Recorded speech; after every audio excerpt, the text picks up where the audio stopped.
So good afternoon, everyone. I am Xinyi Qian, and allow me to show you my progress so far towards my PhD on implant placement, loading, and soft tissue management in the aesthetic zone. I'm currently a third-year resident at the Department of Prosthodontics, and my vision is to provide the highest quality implant restorations based on scientific and clinical evidence, and my mission towards achieving this is to implement the best implant prosthodontic treatment for the anterior region into everyday practice. In order to achieve this, I have 3 ongoing projects investigating different treatments around the single implants.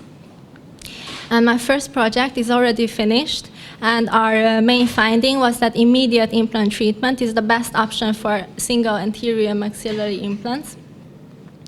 Here we compared all the 12 available types of implant placement and loading protocols in a network meta-analysis.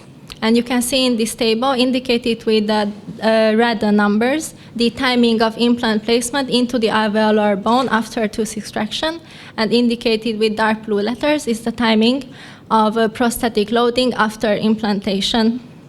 The higher the number or the letter means the later this rehabilitation happens.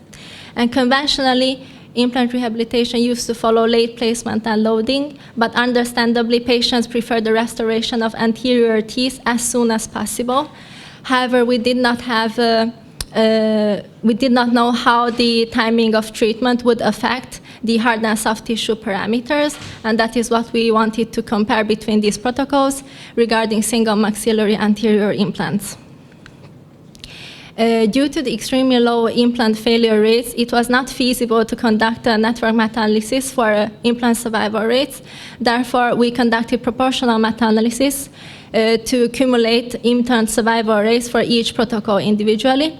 However, for all the other parameters, we conducted network meta-analysis comparing mean differences with 95% credible interval. But due to the shortness of time, I will only be showing you the results of pink aesthetic scores, which is very crucial in the anterior region. This is a 14-point scale comparing 7 different parameters on the peri-implant gingiva, and for each parameter, a maximum of 2 points can be given. The higher the score means the better the result. Here we could compare 8 protocols, including 22 studies with more than 1,600 patients. And we could find out, which you can see on this rank diagram, where the lighter colors means higher ranking, and also the numerical values, which is the sucra value. It's a number from a 0 to 100. The higher the value means the higher probability that protocol has to rank best. And we can see here that the 1A protocol, which is immediate implant placement with immediate loading, ranked best here. And you can also see the mean differences with 95% confidence interval in this sleek plot. Here, the protocols are ranked from best to worst, starting from the top left corner. And if you look at the first row, where all protocols are compared to the 1A protocol, marked with asterisks are the protocols that perform statistically significantly worse than the 1A protocol. And we can see that the conventional late placement and loading only rank second to last. And they are also clinically significantly worse. We can conclude that all protocols have good implant survival and bone preservations, but 1A protocol performs significantly better in terms of aesthetics and also has a tendency to rank high in terms of other parameters. Even considering the same placement, immediate loading is generally more favorable than delayed loading. Therefore, we advise the application of immediate treatment options in the anterior region. And even if immediate placement cannot be achieved, we still advise to apply at least immediate loading.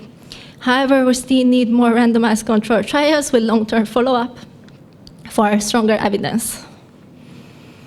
By far, this is the first and only network meta-analysis, and we could include randomized control trials from Chinese and English databases as well that allowed us to analyze several protocols that previous meta-analysis could not analyze, and we made additional analysis on soft tissue and aesthetic parameters.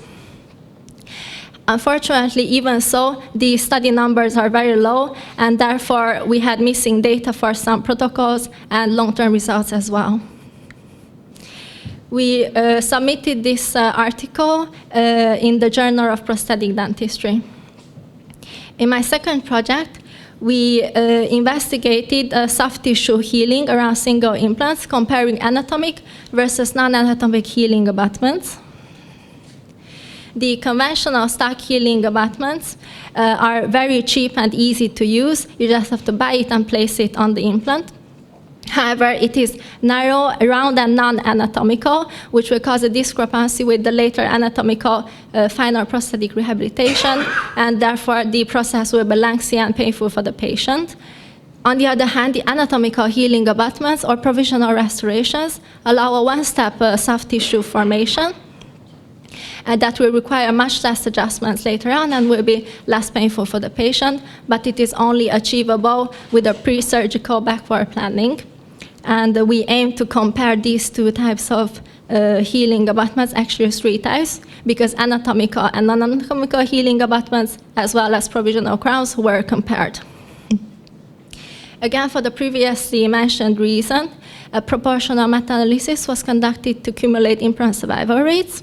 And here we conducted simple pairwise meta-analysis for bone loss, aesthetic scores, and patient satisfaction. And again, I will only be showing you the results of pink aesthetic scores, which I have explained previously.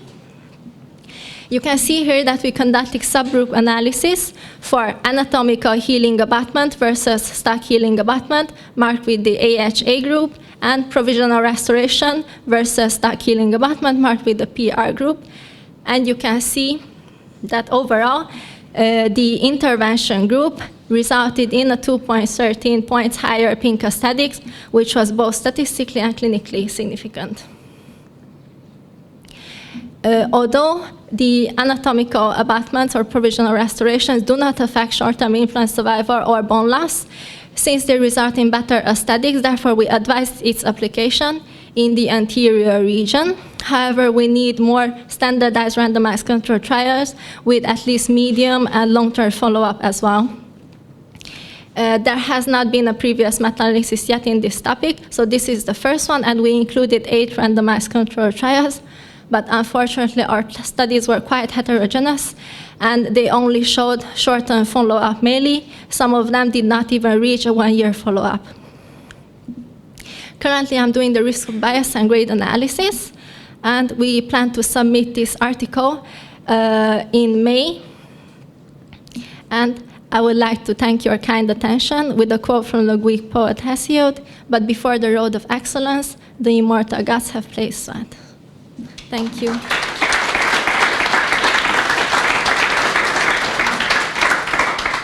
Congratulations. I'd like to ask you 2 questions, if I am allowed.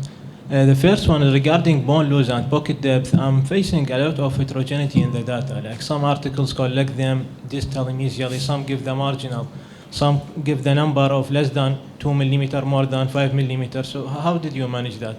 And the second thing is that I saw that one of the aesthetic outcomes frequently evaluated is the delta E, which is the change in color and C-lab system. I didn't see that you included. Also, what is the reason for that? Thank you very much for the questions. Regarding your first questions regarding pocket depths, if I understood correctly, in our first meta-analysis, we did compare periodontal probing depths.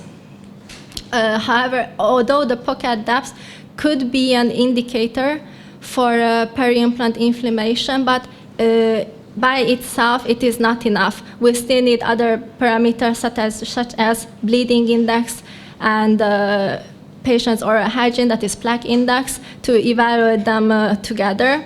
But since most of our articles did not write about these, so we could not get any significant results. Regarding your second question, the reason we did not include it is because no articles actually wrote about it.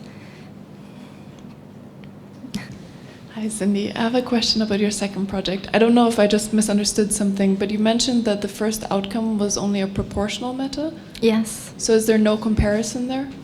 No, for the first meta-analysis that we did compare odds ratios because these are survival rates, but we got extremely wide confidence intervals, like 0 to 200.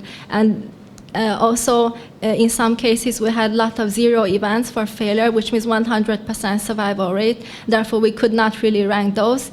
And also, generally in the literature, the others, they usually publish percentage survival rates for protocols separately. That's why we decided to conduct proportional meta-analysis and also publish a percentage survival rate for both meta-analysis. But you had mean differences, so for the other... For everyone, other outcome, we have mean differences, yes. Just out of curiosity, was the opportunity there to perform a comparison at all?